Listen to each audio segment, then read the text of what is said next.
রাতে দেশে ফিরছে বাংলাদেশ দল, ফিরছেন না সাকিব আল হাসান। পাকিস্তানের বিপক্ষে ঐতিহাসিক সিরিজ শেষ করে আজ রাতে দেশে ফিরছে বাংলাদেশ দল। দুই ভাগে ভাগ হয়ে দেশে ফিরবে নাজমুল হোসেন শান্তর দল। ক্রিকেটারদের ফিরে আসার বিষয়টি নিশ্চিত করেছেন বাংলাদেশ ক্রিকেট বোর্ড বিসিবি। ক্রিকেটারদের একটি অংশ রাত 11টায় ঢাকা পৌঁছাবেন, পরবর্তী ভাগ রাত 2টায় ফিরবে। পাকিস্তান থেকে ইংল্যান্ডে চলে যাবেন টাইগার অলরাউন্ডার সাকিব আল হাসান। সেখানে কাউন্টি ক্রিকেটে খেলার কথা রয়েছে তার। সারের হয়ে 4 দিনের ম্যাচ খেলবেন সাকিব। 4 সেপ্টেম্বর থেকে 14 সেপ্টেম্বর পর্যন্ত এনএসি রয়েছে সাকিবের।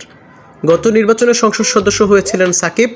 5ই আগস্ট সাবেক প্রধানমন্ত্রী শেখ হাসিনা দেশ থেকে পালিয়ে যাওয়ার পর আর দেশে ফেরেননি সাকিব আল হাসান। সে সময় কানাডায় গ্লোবাল টি20 লিগে খেলছিলেন সাকিব।